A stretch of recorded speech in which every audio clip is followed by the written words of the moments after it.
What is going on, you guys? Alright, I made y'all wait long enough, and I'm excited for this one. Here's my review of the live-action Teenage Mutant Ninja Turtles movie. Let's get right into it. Okay, so everyone knows the Turtles' backstory, so I'm not going to go over it, but... So the Turtles meet April O'Neil when she gets jumped on the subway, and Raph brings her home. And honestly, watching this movie on repeat as a kid, anytime me and my friends will be playing like Power Rangers or whatever on the playground, or one of us would suggest we play Ninja Turtles, I was always Raph. This is the scene that I was basically reenacting as a kid.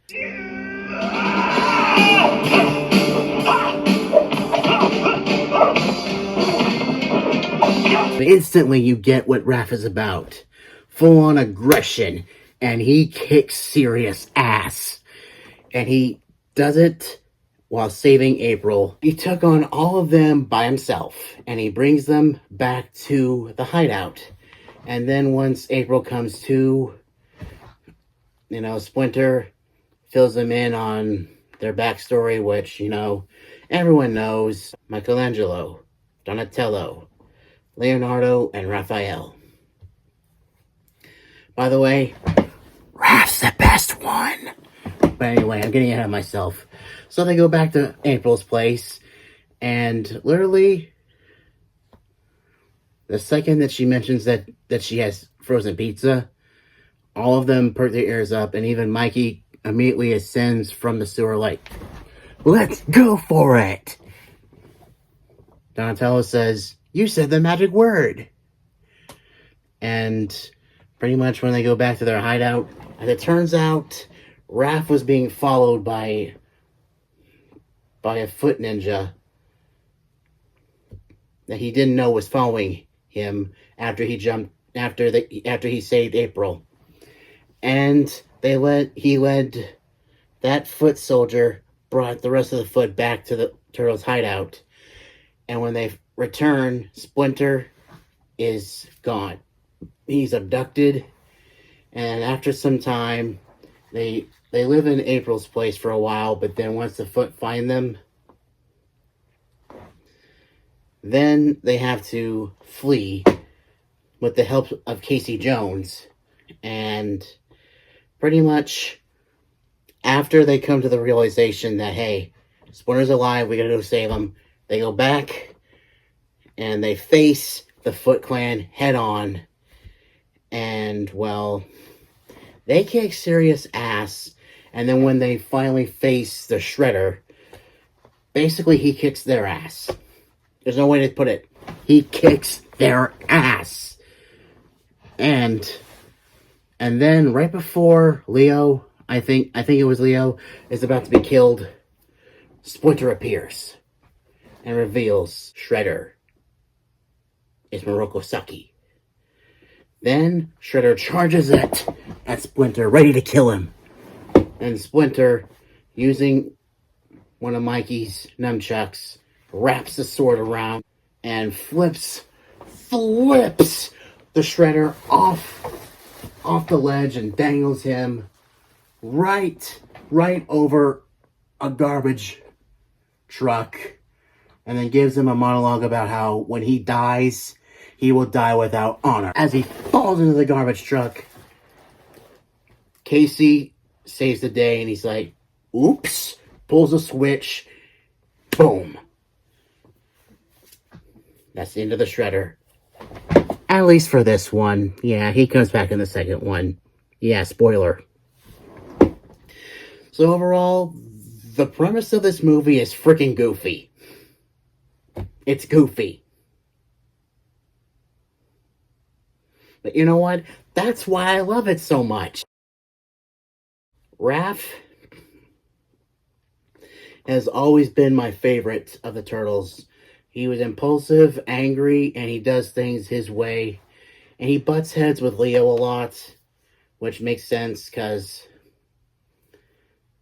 Leo, being the goody two-shoes leader, obviously he's going to butt heads with at least one of them. And Raph is just always straight up angry. In fact, Splinter gives him a lecture about it. He pretty much becomes the Yoda of this franchise.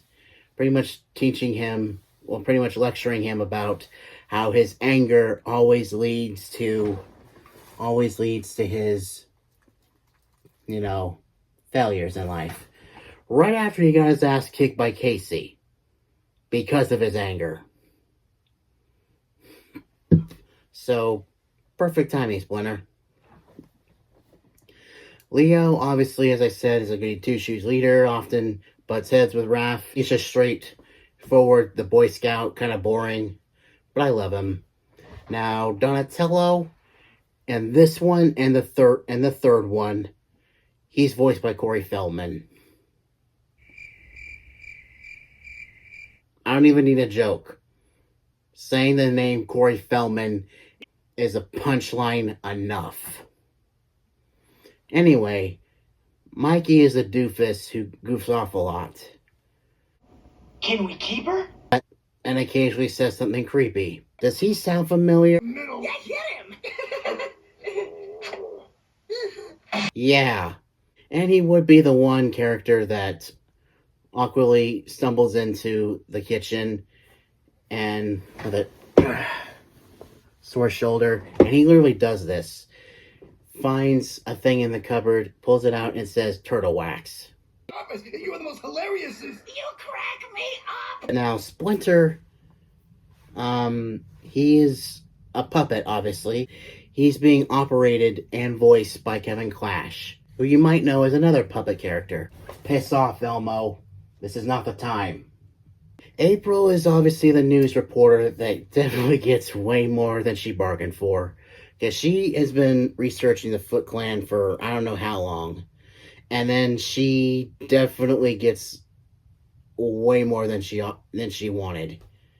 And Casey is pretty much the man-child jock who, yes, he saves the day, but yeah, he definitely, him and April have the whole, oh, we hate each other at first, but then after a while we learn to love each other, and they end up together, which is kind of cliche. Okay, so what I didn't like, I'm going to keep this very brief. The focus was mainly on Raph instead of all the turtles collectively. That's it. Final thoughts on this movie is it's the perfect escape from, it's definitely a turn your brain off movie. A couple weeks ago when I was late on a payment I owed my mom, I'm not going to get into how much it was. I've talked about this quite a bit recently, but it was stressing me out so much that even when I saw Deadpool and Wolverine, I couldn't enjoy it all the way until after the payment was paid off, which by then was the second time I saw the movie. Yeah, I was stressing out that much, and I've been living on the broke man's menu for about almost 2 months now, and so this is the perfect turn your brain off movie. And of course, I switched to watching movies on YouTube, because for some reason on my PS3 in here, when I go onto Netflix, it plays perfectly fine, but the picture will freeze, the audio will continue, and then it'll buffer, and it'll go back to normal. It's the most annoying thing ever. And I'm so used to watching Max and Disney Plus in here, and now that my PS4 has crashed, I'm so glad I found this movie, because it really helped me through a lot of stress. And of course, once I had some money left over from making the payment, obviously, I bought a bunch of frozen pizzas. Obviously. Because when you watch anything with the Ninja Turtles, it's hard to not crave pizza. And by the time you see this, I've gotten my first full paycheck. So it's definitely something to celebrate. Hope y'all enjoyed my review of this movie. What do you think? How did I do? They should build a statue of him. You said it. I did. This is a perfect way to start my birthday weekend. Because on Monday, I turned 28. So, So I'm gonna enjoy my birthday weekend and stay until next time. Stay positive and stay awesome, everyone. See ya.